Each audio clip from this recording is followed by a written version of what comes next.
우리 지구가 언젠가는 살 수 없게 될 것이라는 것은 의심의 여지가 없습니다. 저는 사람들이 태양계를 떠나 별을 여행해야 한다고 확신합니다. 먼 미래에 지구가 더 이상 살 수 없게 되면 우리 인간은 무엇을 할까요? 나사는 이 질문에 대한 흥미로운 해결책을 가지고 있습니다. 지구보다 훨씬 살기 좋은 행성이 인류에게 답이 될 수 있습니다. 케플러 망원경은 2000개가 넘는 외계 행성을 발견했지만 문제는 이 행성들이 현재 우리와 멀리 떨어져 있다는 것입니다. 그럼에도 불구하고 우주에는 너무나 매혹적이고 유망한 세계가 있어서 우리는 의심할 여지 없이 이 완벽하게 적합한 슈퍼지구를 방문하고 잠재적으로 식민지화하기 위해 할 수 있는 모든 것을 할 것입니다. 우리 태양계 밖의 모든 행성은 외계 행성입니다. 이 세계 중 일부는 일반적인 외계 행성과 비교했을 때 독특합니다. 지구와 거의 흡사하거나 우리의 집보다 생명체에게 훨씬 더 적합합니다. 지구와 비슷한 이 먼 세계를 찾는 것은 엄청난 작업이었습니다. 행성은 별에 비하면 아주 작고 거대한 별조차도 몇 광년 거리에 걸쳐 작은 빛점으로 보입니다. 오랫동안 외계 행성을 찾는 것은 건초더미에서 바늘을 찾는 것과 같았습니다. 그러나 이제 우리는 이 장애물을 극복했습니다. 우리는 우주에서 수천 개의 외계 행성을 식별할 수 있는 망원경을 만들었습니다. 나사는 2009년에 케플러 우주 망원경을 발사했고 9년간의 임무에서 망원경은 수천 개의 항성계를 동시에 조사했습니다. 망원경은 별 앞에서 작은 행성의 천체 이동을 감지하는 데 놀라울 정도로 능숙해졌습니다. 케플러 임무 이후로 우리는 5,000개가 넘는 외계 행성을 알고 있으며 2018년에 임무가 끝난 후에도 매일 탐색이 계속되고 있습니다. 케플러만 그런 것은 아니었습니다. 이제 우리는 행성 천체 이동을 관찰하고 때로는 수천 광년 떨어진 행성에 대한 통찰력을 제공할 수 있는 다양한 망원경을 보유하고 있습니다. 제임스 웹 우주 망원경은 2022년 여름부터 활동해왔으며 이 기술의 경이로움은 외계 행성을 더욱 안정적으로 탐지하고 대기 데이터를 분석할 수 있습니다. 처음으로 외계 행성에 물이 있고 대기가 있는지 의심의 여지 없이 알 수 있게 되었습니다.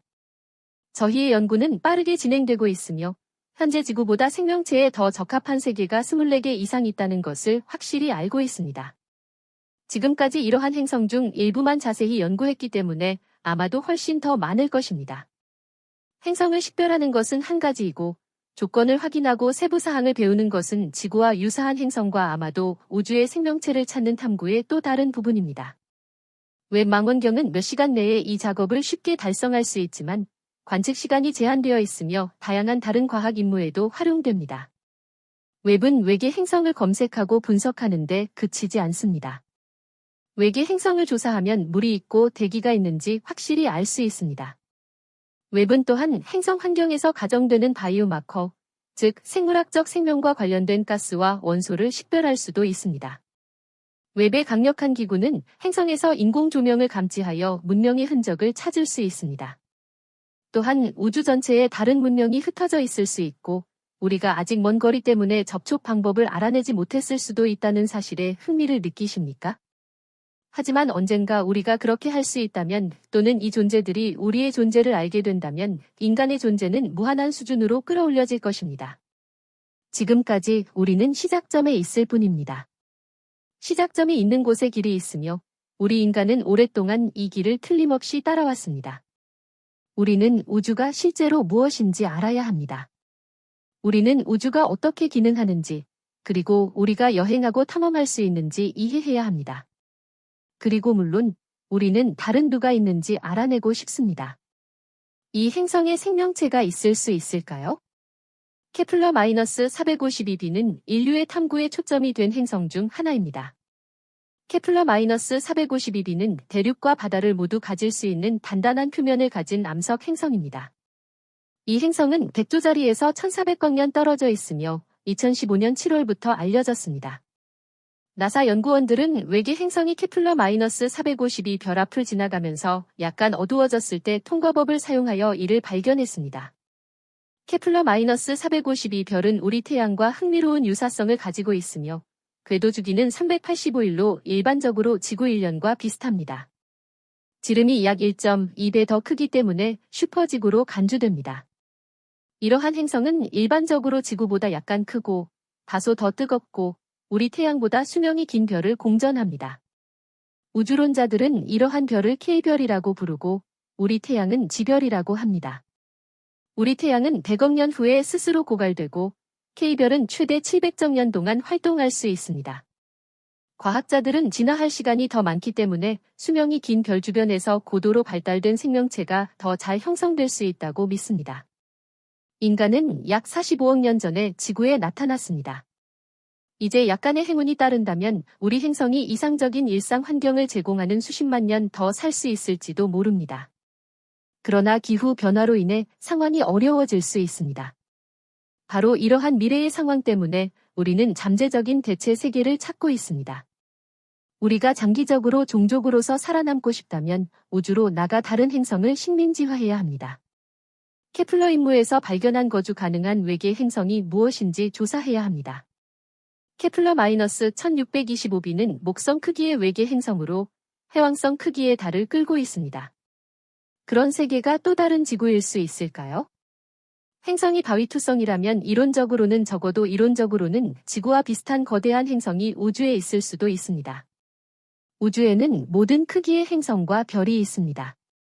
이 크기의 암석 행성이 절대적인 예외일 수도 있지만 우주가 끊임없이 우리에게 많은 놀라움을 선사하고 있기 때문에 결코 알 수 없습니다. 예를 들어 케플러-37b는 달과 거의 비슷한 크기의 지구형 미니 행성입니다.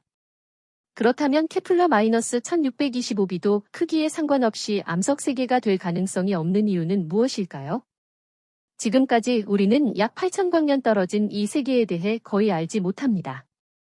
더 자세한 조사가 있을 때까지 기다려야 하지만 지금 당장은 이 행성이 웹이 분석할 세계 목록의 맨 위에 있지 않습니다.